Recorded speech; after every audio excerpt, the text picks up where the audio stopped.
Drugs act by binding to particular sites in body known as drug targets, and by binding to those exert their particular therapeutic effect by changing or bringing about the desired physiological or biological action or response in the body. So there are different types of drug targets in body that are that are targets for the drugs and other molecules like ligands. Number one, there are receptors. Number two, ion channels, enzymes, and transporters.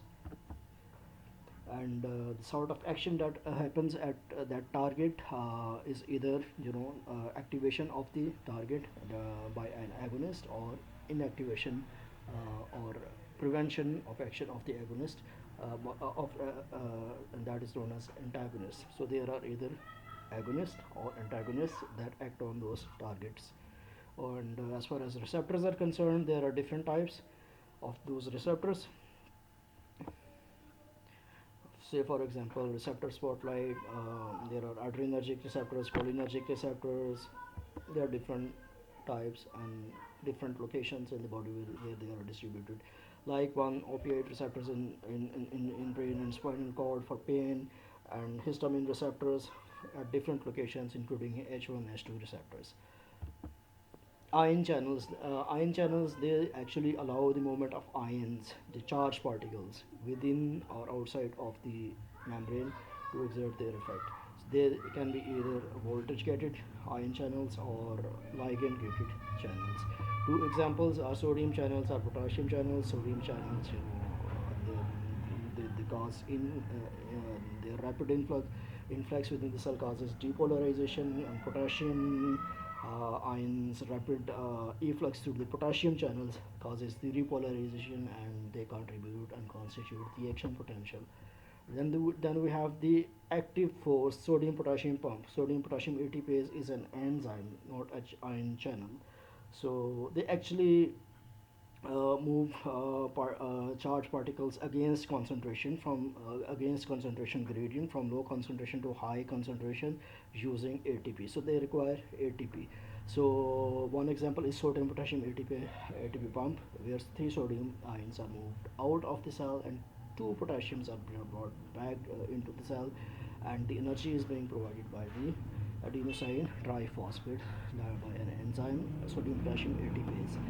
So then we have transporters. Transporters, one example is presynaptic nerve transporters like dopamine transporters, serotonin transporters, norepinephrine transporters, which actually brought back the excessive neurotransmitter from synaptic cleft back into the presynaptic neuron. And then we have transporters, co-transporters. Say for example, there can be symporters or antiporters. Symporters allows the ions to move in the same direction, whereas the antiporters allow them to move in opposite direction.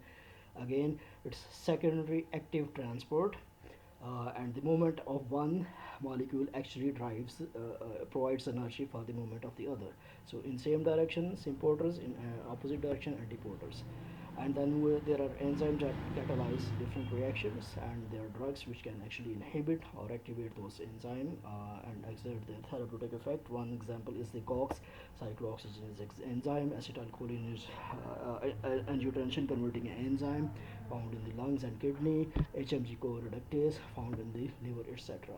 So molecular toolkit is very simple. Receptors, ligands go and bind to receptors and exert their effect. Then ion channels, mostly passive transport happens. Examples are sodium channels, potassium channels, and calcium channels. They can be voltage gated or ligand gated. And then there are transporters. One example is sodium potassium ATPase pump and serotonin transporters. Then there are transporters like serotonin transporter, dopamine transporter, and then there are enzymes which catalyze particular reactions like cyclooxygenase enzyme, acetylcholine, angiotensin converting enzyme inhibitors, HMG coenzyme reductase inhibitors. So those are enzymes that catalyze reactions, and by blocking those enzymes, many drugs